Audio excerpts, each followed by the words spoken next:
주시는 말씀은 히브리서 5장 11절부터 6장 3절까지 말씀을 읽겠습니다. 히브리서 5장 11절부터 6장 3절까지 말씀을 보겠습니다. 제 성경으로는 357페이지에 나와 있습니다. 참고하실 수 있기를 바랍니다. 제가 읽겠습니다. 멜기세덱에 관하여는 우리가 할 말이 많으나 너희가 듣는 것이 두나무로 설명하기 어려우니라.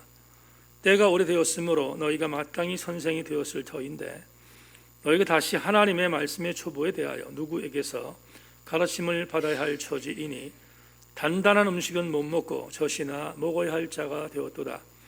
이는 젖을 먹는 자마다 어린아이니 의의 말씀을 경험하지 못한 자요 단단한 음식은 장성한 자의 것이니 그들은 지각을 사용함으로 연단을 받아 선악을 분별하는 자들이니라. 그러므로 우리가 그리스도의 도의 초보를 버리고 죽은 행실 회개함과 하나님께 대한 신앙과 세례들과 안수와 죽은 자의 부활과 영원한 심판에 관한 교훈의 터를 다시 닦지 말고 완전한 대로 나아갈지니라. 하나님께 허락하시면 우리가 이것을 하리라. 아멘, 아멘. 자, 오늘 말씀 생각하기에 앞서서 찬양을 하나님께 드립니다. 하나님이시여 먼저 찬양할까요?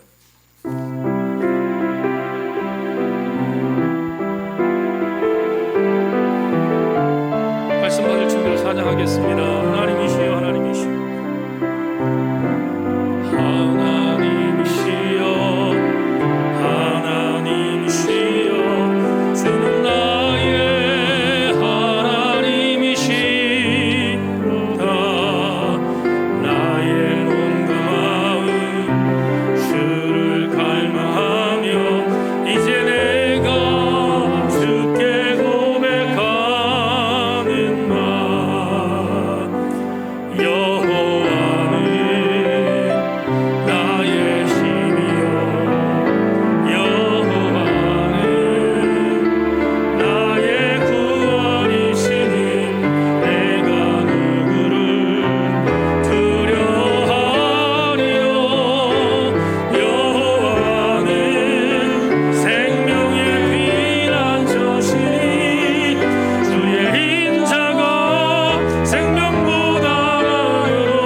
여기에 예배 참석한 교우들을 지키시는 하나님, 여기 있는 성도들을 단 한 번도 실망시킨 적이 없으셨던 하나님, 오늘 말씀을 선포할 때 역시 은혜 주실 줄로 믿고 우리 모든 교우들마다 이 은혜 안에 잠식되게 하여 주옵소서. 하나님, 마음이 뜨거워지면 하나님 앞에 감사하는 마음으로 아멘하게 하시고 그 말씀이 나에게 적용되는 말씀 되게 하여 주시옵소서. 특별히 하나님, 오늘 교회학교를 졸업하는 우리 아이들 모두에게 건강하게 하셔서 하나님, 저들이 한국교회와 이 땅과 이 사회를 위하여 대들보와 같은 역할을 감당하는 아들들로 성장하게 하여 주시옵소서. 교회학교가 많이 어렵지만 교회학교가 다시 일어설 것을 믿고 하나님, 우리 교회학교를 조각시켜 주시옵소서. 하나님의 선한 은혜를 기대하며 예수 그리스도의 이름으로 기도 올리옵나이다. 아멘. 말씀에 기대를 거십시다. 인사합니다. 말씀에 기대를 거십시다.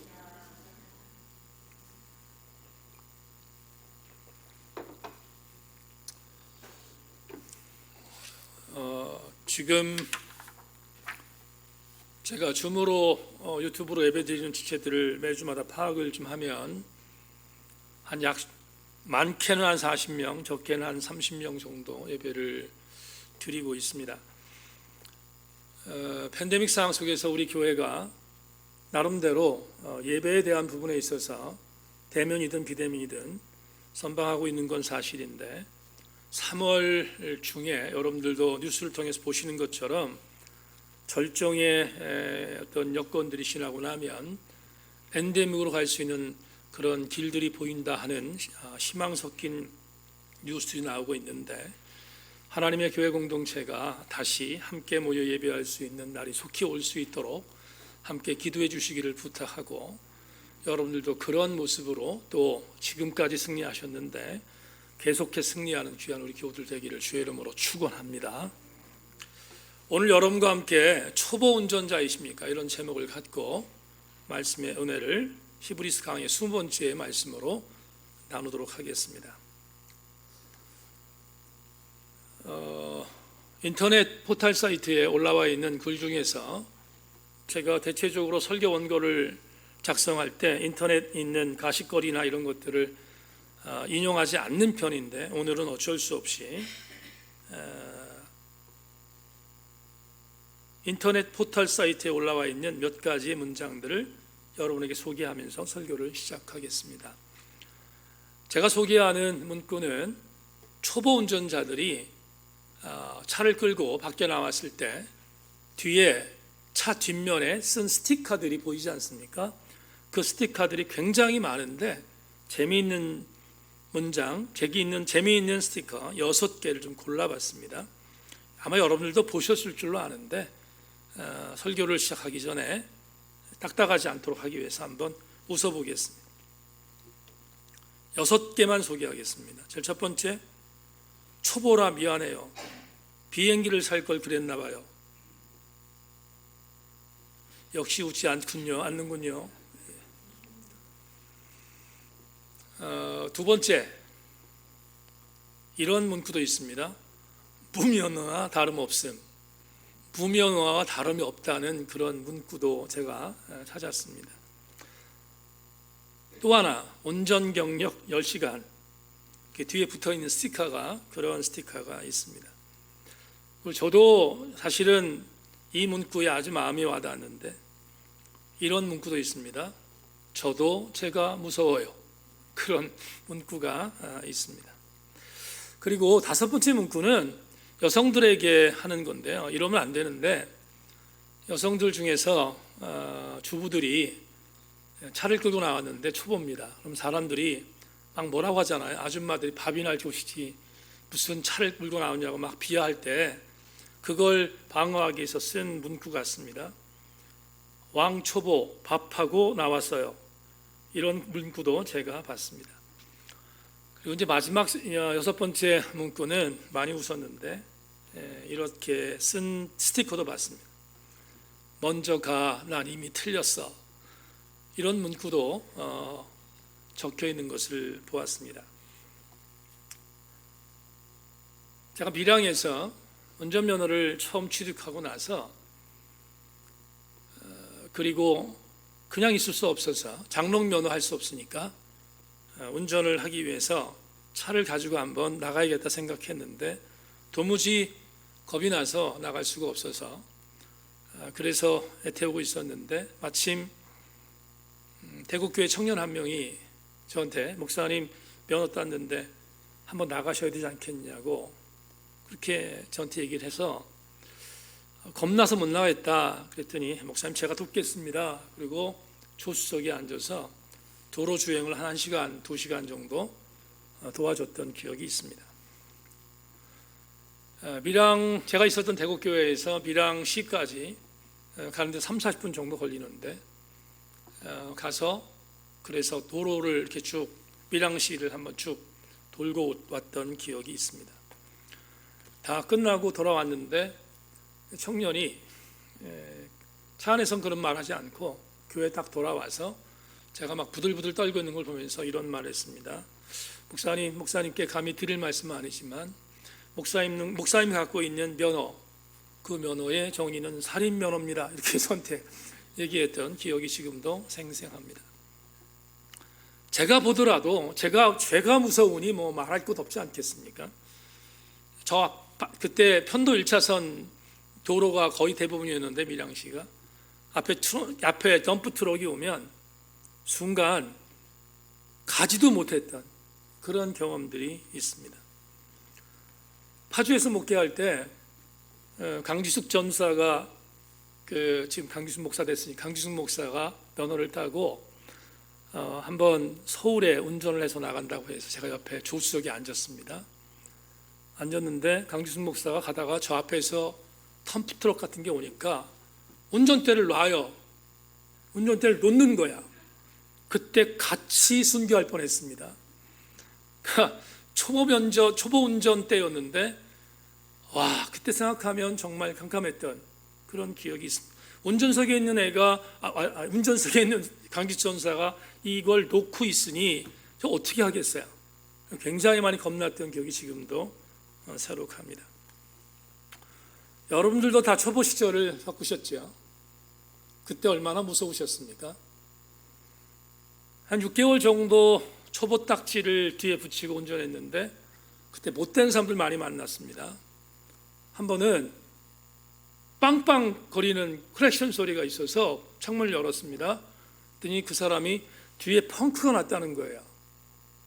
내려서 보니까 멀쩡합니다. 놀리고 간 것입니다.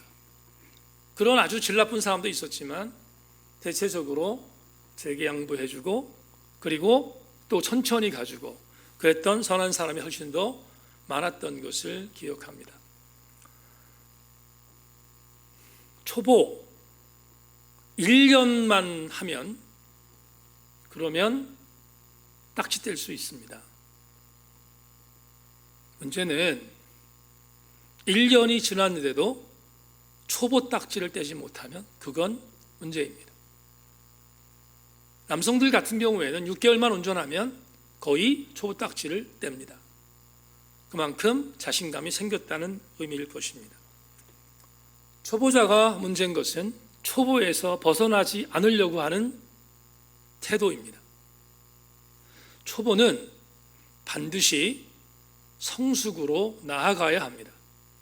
그게 순리입니다.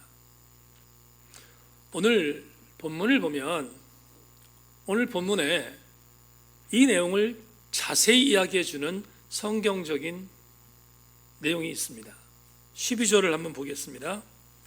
12절 때가 오래되었으므로 너희가 마땅히 선생이 되었을 터인데 너희가 다시 하나님 말씀의 초보에 대하여 누구에게서 가르침을 받아야 할 처지이니 단단한 음식은 못 먹고 젖이나 먹어야 할 자가 되었도다. 지금부터 여러분에게 오늘 본문을 해석할 터인데 조금만 더 집중해 주기를 부탁합니다. 시브리서 저자가 이 설교문, 어떤 사람 편지라고 하지만 전 설교문으로 정의하겠습니다. 이 설교문을 보냈습니다. 그리고 이 설교문을 듣는 수신자들은 이전 설교를 통해서 여러 번 강조했지만 유대인들입니다. 그런데 팔레스타인 지역에 살고 있었던 유대인이 아니라 이미 유대를 떠나서 마케도니아, 갈라디아 혹은 로마까지 이런 이방 지역에 가서 터를 잡고 살고 있었던 사람들을 디아스포라라고 하지 않습니까?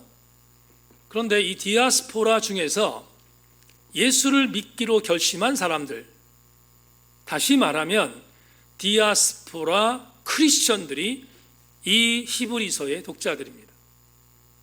이들은 유대인이지만 헬라 지역 쪽에 살고 있었던 사람들이고 그들은 예수를 믿기로 결심한 사람들이다. 전제합니다. 또 한 가지, 이 설교문이 작성됐을 때는 학자들마다 약간의 차이는 있지만 첫 번째 설교 때 말씀을 드린 것처럼 주후 60년대 초반, 약 62년 정도로 보는데 60년 초반 정도로 해석을 합니다. 그렇다면 잘 보세요. 수신자는 유대인이었지만 예수 믿기로 한 디아스포라 크리스천 유대인들입니다. 이 글이 전달되었을 때는 주 60년대 초반입니다. 그러면 이 내용을 우리는 이런 추론을 하게 됩니다. 이렇게 추측이 가능한 거예요. 어떤 추측이냐면 히브리 저자가 이 편지, 이 글을 쓰면서, 이 설교문을 쓰면서 오늘 조금 전에 말했던 12절에서 때가 오래되었으므로 너희가 마땅히 선생이 되었을 터인데 너희가 다시 하나님 말씀의 초보에 대하여 누구에게서 가르침을 받아야 할 처지이니 단단한 음식은 못 먹고 젖이나 먹어야 할 자가 되었도다라고 염려할 수 있었던 이유는 뭔가? 그럼 맨 앞에 나와 있는 때가 이미 오래되었다는 이 문구는 과연 어느 시기를 의미할까? 왜 이런 글을 썼을까를 여러분에게 전하겠습니다. 자, 이런 추론이 가능하다고 했습니다. 어떤 추론이냐면 주 62년으로 다시 돌아갑니다. 62년 예수님이 십자가에 못 박혀 돌아가신 지 30년쯤 지났습니다. 이해하셨나요? 예수님께서 십자가에 못 박혀 돌아가신 것을 33년 그 어간으로 본다면 이 히브리서가 전달되었을 때가 주 62년이라면 약 30년이 지난 것입니다. 또 한 가지, 이들은 예수 믿기로 한 사람이라고 했지요. 그렇다면 사도 바울이 회심하여 예수 믿기로 결심한 때가 주 30년대 후반으로 보거든요. 후반으로 보면 사도 바울이 다메섹에서 회심한 뒤에 1차, 2차, 3차 전도여행을 떠났습니다. 다 전도여행을 마치고 로마로 들어가죠. 로마에서 순교당합니다. 그런데 1차, 2차, 3차 전도여행을 마치고 로마로 들어가서 투옥되는 그때를 마찬가지 주 60년대 후반으로 보거든요. 그러면 이런 추측이 가능한 거예요. 적어도 이 히브리서라는 이 설교문을 듣는 사람들은 이미 사도 바울이 전한 복음을 받아들였고 편만하게 사도 바울의 복음이 인근 이방 지역에 다 퍼졌다는 것을 전제합니다. 그 두 가지를 전제하는 겁니다. 그렇다면 이들은 유대인이었으니까 율법도 능통했을 것이고 이들은 예수를 믿은 사람이니까 바울이 전했던 복음도 이미 능통했을 것입니다. 그런데 문제는 뭐죠? 우리 지난주에 설교했던 멜기세덱에 대한 메시지를 전했는데 오늘 12절에서 뭐라고 말합니까? 멜기세덱에 대하여 전했지만 알아듣지 못한다. 이들이 지금 알아듣지 못한다는 거예요. 이 지식이 없다는 거예요. 그 지식이 없는 이유가 뭐냐? 11절 다시 보겠습니다. 11절 이렇게 말합니다. 멜기세덱에 관하여는 우리가 할 말이 많으나 너희가 듣는 것이 두나무로 설명하기가 어려우냐. 따라합시다. 듣는 것이, 다시 한 번만, 듣는 것이 뭐함으로? 두나무로. 그렇습니다. 듣는 것이 두나무로 복음을 받아들이는 부분도 초보고 율법을 이미 아는 지도 오래됐지만 초보의 신앙을 갖고 있음을 히브리서 저자가 지적합니다. 그 결과가 뭐죠? 13절 14절에 있습니다. 자막 보십시오. 이는 젖을 먹는 자마다 어린아이니 의의 말씀을 경험하지 못한 자요 단단한 음식은 장성한 자의 것이니 그들은 지각을 사용함으로 연단을 받아 선악을 분별하는 자들이니라. 히브리 저자는 지금 이 독자들 자체가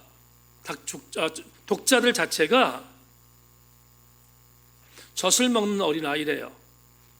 단단한 음식은 먹일 수가 없다는 거예요. 왜? 초보자니까. 어린아이 같다는 거예요. 심리학적 용어 중에서 어른아이라는 단어가 있습니다. 어른아이. 그런데 이 어른아이를 해석하면 신체적으로는 어른입니다. 그러나 정신연령은 어린입니다. 비정상이죠. 정상적이지 않습니다. 지금 그 상태예요. 히브리 저자가 독자들을 평가할 때 어른아이 같은 영적인 수준에 머무르고 있음을 지적하고 있습니다. 그러면 왜 어른아이로 머물러 있을까? 이유가 뭔가? 이들은 신앙의 초보에서 떠나지 못하는 이유가 6가지를 버리지 못했기 때문이라는 거예요.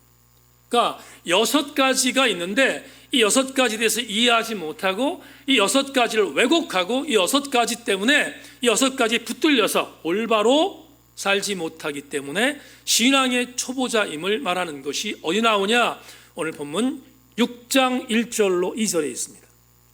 6장 1절로 2절 여러분들 읽어드리겠습니다. 그러므로 우리가 그리스도의 도의 초보를 버리고 죽은 행실을 회개함과 하나님께 대한 신앙과 세례들과 안수와 죽은 자의 부활과 영원한 심판에 관한 교훈의 털을 다시 닦지 말고 완전한 대로 나아갈지니라. 6가지 말하고 있죠. 6가지가 뭐죠? 첫째, 죽은 행실에 대한 회개함. 둘째, 하나님께 대한 신앙. 셋째, 세례들. 넷째, 안수. 5번째, 죽은 자의 부활. 6번째, 영원한 심판에 대한 교훈. 6가지가 나왔어요. 그런데 이 지금 6장 2절에서 이렇게 말합니다. 다시 이 교훈의 털을 닦지 말라 이렇게 말해요. 왜 그렇습니까? 히브리서 독자들이 여기에 붙들려서 한 발도 나가지 못하고 있는 신앙의 초보임을 말하고 있어요. 다시 이쪽으로 돌아가지 말자는 거예요. 다시 이걸 교육받을 수 있는 정도의 신앙의 초보에서 벗어나라고 말하고 있습니다. 그래서 6가지는 중요한데 6가지는 여러분과 다음 주에 조금 더 깊이 생각해 보겠습니다. 그럼 오늘은 우리 교우들과 나누고 싶은 말씀이 뭔가? 이 6가지의 여기에서 조금 더 벗어나지 못하고 미성숙하게 되어졌던 이유가 있습니다. 6가지를 더욱더 진보시켜서 성숙한 그리스도인으로 가야 하는데 머물러 있는 이유가 있다는 거예요. 오늘 여러분에게 드리는 영적인 레마입니다. 그 답이 어디 있는가? 11절에 있어요. 11절을 왜 이들이 이 히브리서의 독자들이 왜 신앙의 초보에 머물 수밖에 없는가를 알려주는 답이 11절에 있습니다. 11절 멜기세덱에 관하여는 우리가 할 말이 많으나 너희가 듣는 것이 둔함으로 설명하기 어렵다.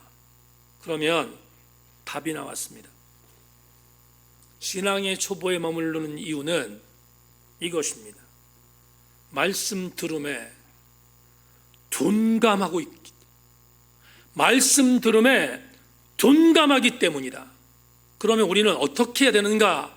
신앙의 초보를 뛰어넘으려면 말씀 들음에 둔감하지 말고 민감해야 초보 딱지를 뗄 수 있다는 거예요. 오늘의 레마입니다. 여러분이 두고 싶은 오늘 설교의 레마입니다. 말씀 들음에 둔감하기에 초보 딱지를 떼지 못하고 있다고 하면 말씀 들음에 민감해야 초보 딱지를 뗄 수 있음을 오늘 히브리서 독자가 우리에게 말하고 있습니다.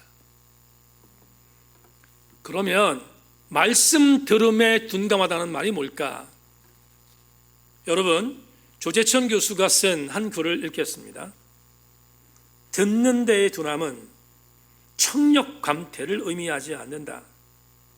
이해력과 의지면에서의 고집을 표함한다. 삶의 지향성에 있어서 잘 반응하지 않는 상태, 그것이 곧 둔함이다. 여러분, 햇불 트리니티 대학의 조재천 교수의 말을 잘 받아야 합니다. 일반적으로 말씀을 둔하게 듣는 이유가 뭐냐? 노화돼서 청력이 안 들려서, 그래서 듣는 데에 부족함이 있다는 사실로 이 11절을 해석하지 않아요. 박봉인 권사님 신방을 다녀왔는데, 박 권사님이 청력이 좀 많이 떨어져서 지난번 신방을 갔을 때, 목사님 제가 잘 못 들어요 이제, 그렇게 얘기하길래 제가 그렇게 얘기했어요. 권사님 그러시겠죠 당연히. 근데 너무 속상해하지 마시고 제가 좀 큰 소리로 이야기하겠습니다. 그리고 큰 소리로 그날 가서 기도해 드리고 왔는데, 여러분, 나이가 들어서 귀가 둔해져서 듣는 게 잘 안 들리는 것, 그건 자연적인 둔감이에요. 그런데 조재천 교수가 얘기하는 것은 뭐냐 하면, 듣는 것의 둔함이라는 단어를 이렇게 해석한 거예요. 들었는데 받아들이기 싫다는 거예요. 하나님 말씀을 들었는데 마음에 안 들어. 그래서 의도적으로 거부하는 것입니다. 그게 오늘 11절의 말씀 듣기의 둔함이라고 해석했어요. 근데 이게 히브리 독자만 그런 게 아니잖아요. 우리 중에 부지기수지 않습니까? 자, 이렇게 한번 해석해 보겠습니다. 여러분, 우리나라의 성경 번역의 시스템은 세계 최고입니다. 제가 설교 준비를 해서 여러분들에게 오늘 나누고 섬기고 있지 않습니까? 근데 설교 준비를 위해서 제가 보는 시스템에 성경이 10대권이 있습니다.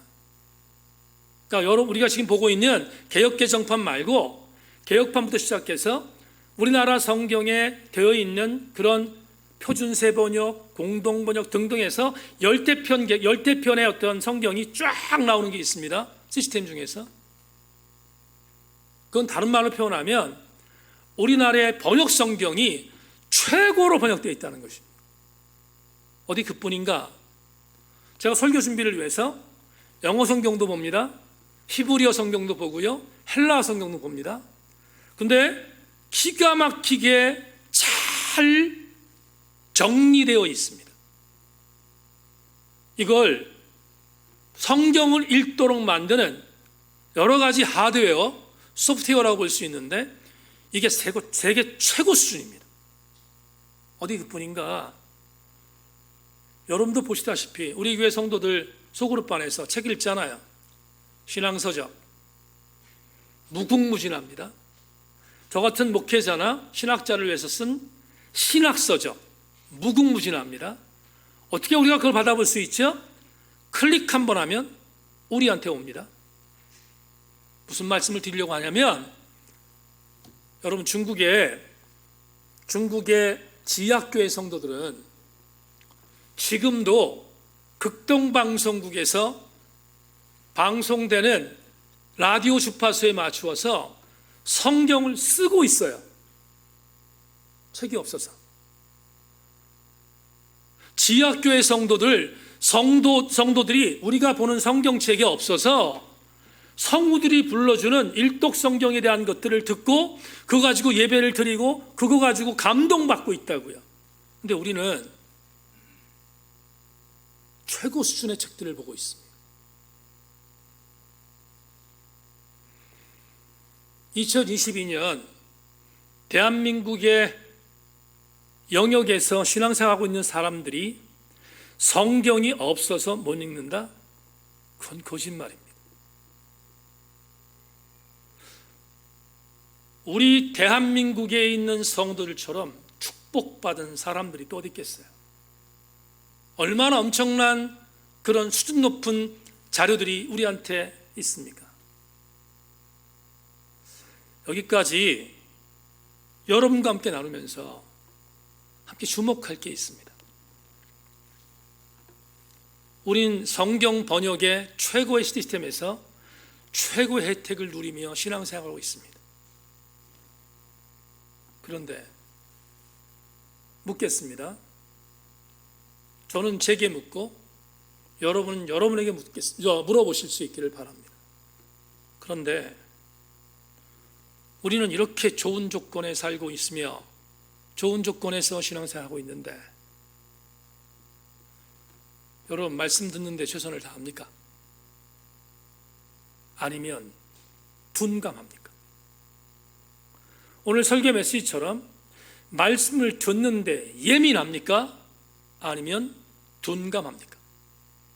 어떤 것입니까?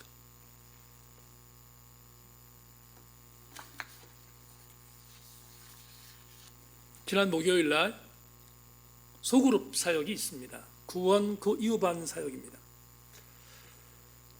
그런데 구원 그 이후 반 사역의 텍스트가 지난주에 두 이과를 했는데 이과의 텍스트의 성경 구절이 공교롭게 오늘 읽은 히브리서 6장 1절로 3절입니다.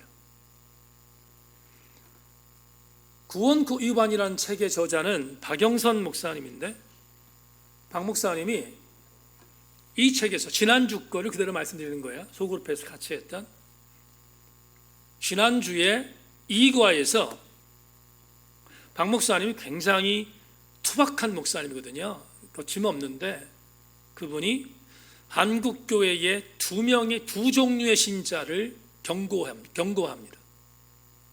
한국교회 이 두 종류의 신자들이 너무 많다는 것에 대하여 경종을 울리는데 첫 번째 신자는 자조적 신자입니다.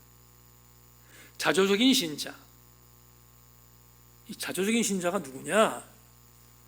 하나님은 내가 시키는 대로 다 들어주는 하나님이라고 믿는 신자입니다. 그게 자조적 신자래요. 박 목사님이 강력하게 경고합니다.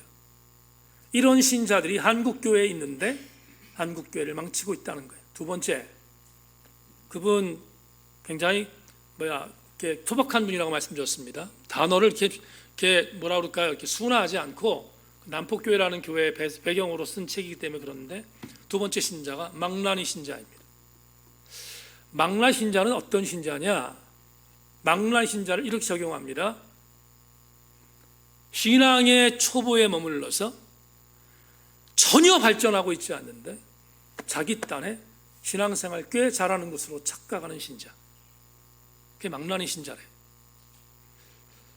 그러면서 박 목사님이 이런 말을 합니다. 한국교회 자조적인 신자와 그리고 한국교회의 망나니 신자가 있는데 이들이 한국교회의 굉장히 암적인 요소인데 그러지 않기 위해서 성장하라는 거예요. 성장하는 성도는 어떤 성도인가?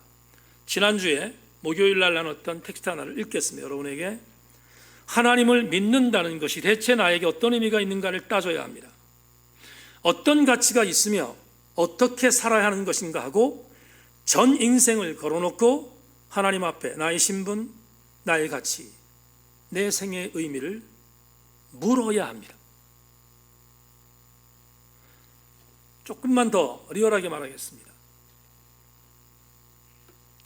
박 목사님이 구원 그 이후 반에서 이렇게 말합니다. 예배 드려주면 돼. 11조 해주면 하나님이 복 주셔. 주일 성수 해주면 돼. 여러분 11조 하나님께 드리고 주일 성수 해주고 그리고 봉사해 주고 예배 드려 주는 것, 우리가 그렇게 신앙생활하면 여러분 그게 뭡니까? 그게 자조적 신앙과 망나니 신앙이라는 거예요. 적어도 우리가 초보 수준에서 뛰어넘어야 할 이유는 신앙의 성숙에 들어서야 하나님 앞에서 내 신분, 내 가치, 내가 신앙생활하는 목적, 그리고 내가 신앙생활하는 목적 속에서 하나님 나를 어떤 존재로 사용하실 것인가에 대한 강력한 감동, 이런 것들이 느껴진다는 거예요. 거기까지 우리가 성장해야 한다는 거예요. 우리의 신앙생활은 거기까지 가야 한다는 것입니다. 그러기 위하여 한 가지를 제시합니다. 뭔가?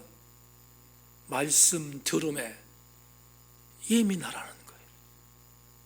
둔감하지 말라는 거예요. 오늘 히브리서 저자가 말한 것처럼 그리스도의 신앙의 초보에 머물지 말라는 거예요. 그러려면 말씀 듣는데 예민하라. 그게 박 목사가 구원 그 위반에서 우리에게 교훈한 내용입니다. 이제는 한 목사의 교훈이 아닌 성경의 지증을 여러분들이 말씀을 드리고 설교를 맺겠습니다.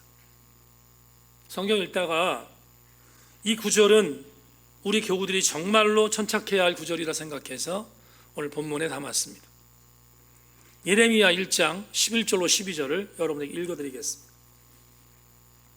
여호와의 말씀이 또 내게 임하니라 이르시되 예레미야야 내가 무엇을 보느냐 하시매 내가 대답하되 내가 살구나무 가지를 보나이다.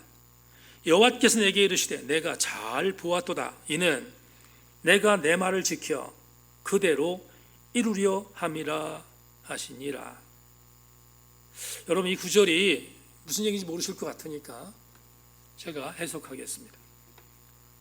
하나님이 예레미야를 예언자로 부르셨어요.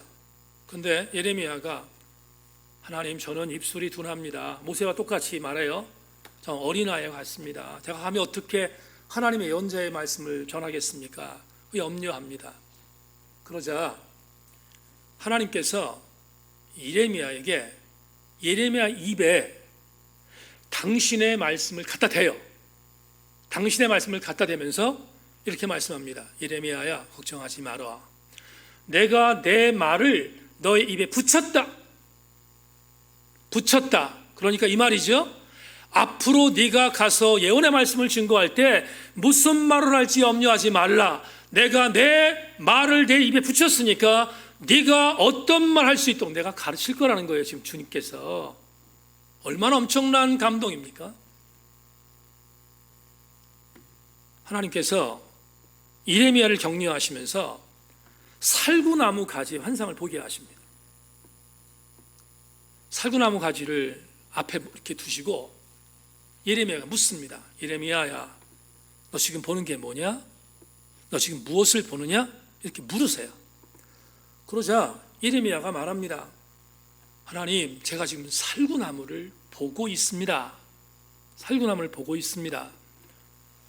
그러자 하나님께서 칭찬하십니다. 그렇구나. 잘 보았구나.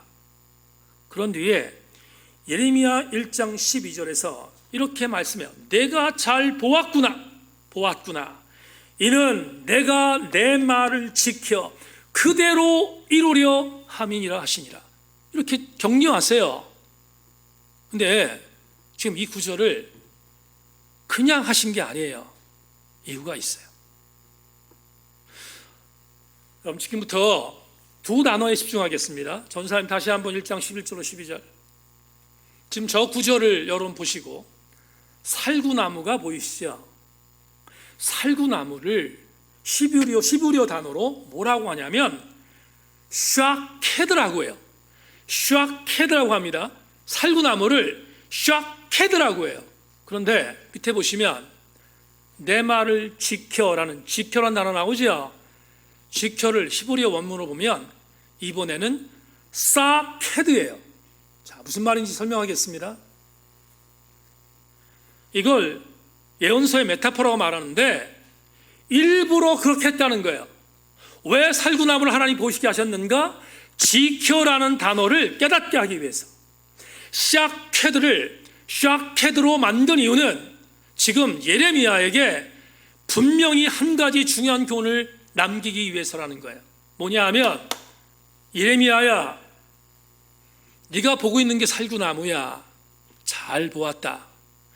네가 살구나무를 지켜보는 것처럼 나는 앞으로 내가 내 말을 내 입에 붙여주었는데, 내가 붙여준 내 말을 내 입에 붙여주었는데, 네가 내 말을 갖고 내가 너에게 보낸 백성들에게 내 말을 그대로 전하며 그 전한 말씀대로 살게 하며 너 또한 그 말씀대로 사는가를 내가 샤케드 지켜볼 거야. 주님은 예레미야 예언자에게 네가 내 말대로 사는가를 눈을 크게 부릅뜨고 볼 거라고 말씀하신 거예요. 여러분, 이 말씀은 오늘 우리에게 어떻게 받아야 되는가? 마지막으로 이렇게 받겠습니다. 오늘도 지금 예배 시간에 하나님 말씀이 선포되고 있습니다.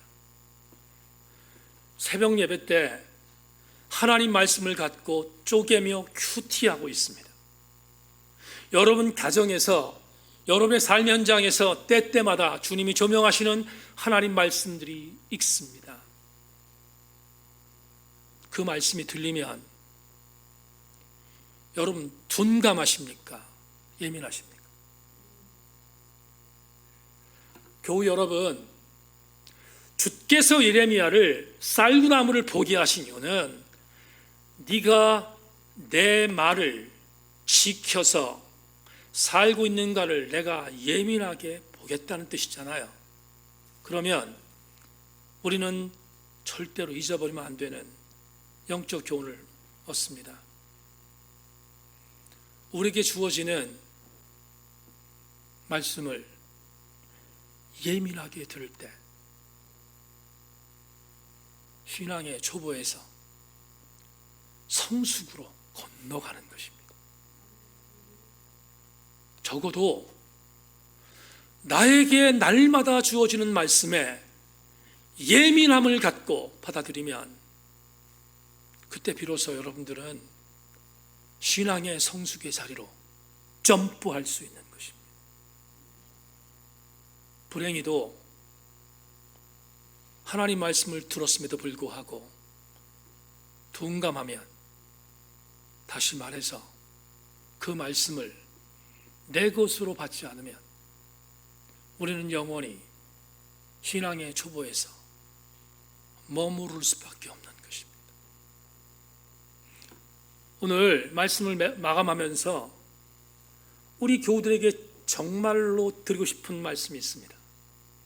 말씀을 둔감하게 받는 것이 신앙의 초보에 머물게 하고, 말씀을 예민하게 받는 것이 신앙의 성숙으로 가도록 하는 것이라는 것을 여러분이 오늘 선포하지 않았습니까?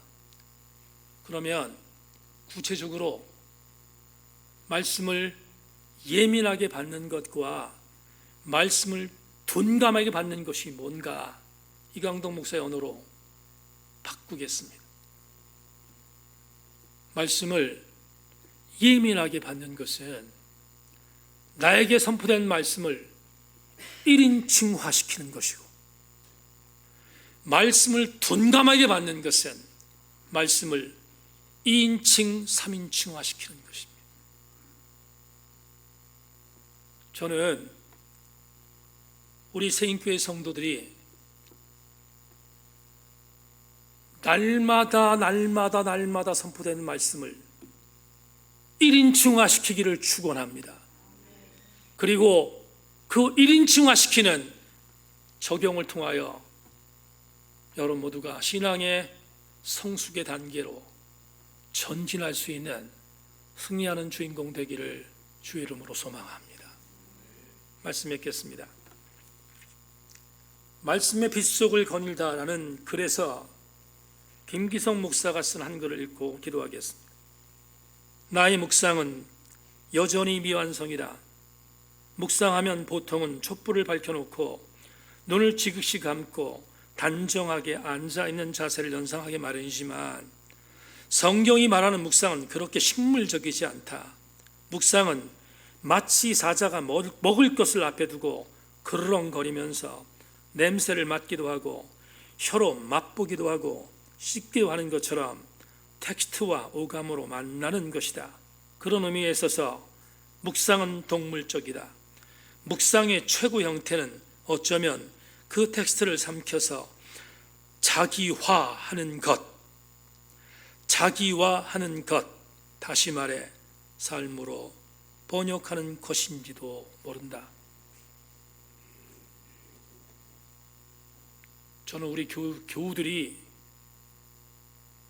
말씀을 자기화시키는 1인칭의 주인공들 되셔서 일주일 동안 삶 속에서 여러분의 삶 현장에서 선포된 말씀을 삶으로 번역해내는 성숙한 그리스도인들이 다 되기를 주님의 이름으로 소망합니다. 하나님 감사합니다. 오늘 주의 말씀을 나누었는데 히브리서 저자가 히브리서 독자들에게 신앙의 초보에 머물고 있음을 한탄했습니다. 잘하지 못했기 때문입니다. 단단한 음식을 주어도 먹지 못하는 안타까움을 오늘 토로했습니다. 하나님 반면교사를 삼으며 우리 세인교회 성도들 말씀 잘 받아 삶으로 번역하며 내 삶의 1인칭화시켜서 초보신자가 아닌 삶의 성숙한 그리스도인으로 옮겨 타는 하나님의 아름다운 백성들 되게 하여 주옵소서. 하나님 한 주간 주께 내 삶을 맡기오니 주님 나를 견인하여 주시옵소서. 우리 주 예수 그리스도 이름으로 기도 올리옵나이다. 아멘.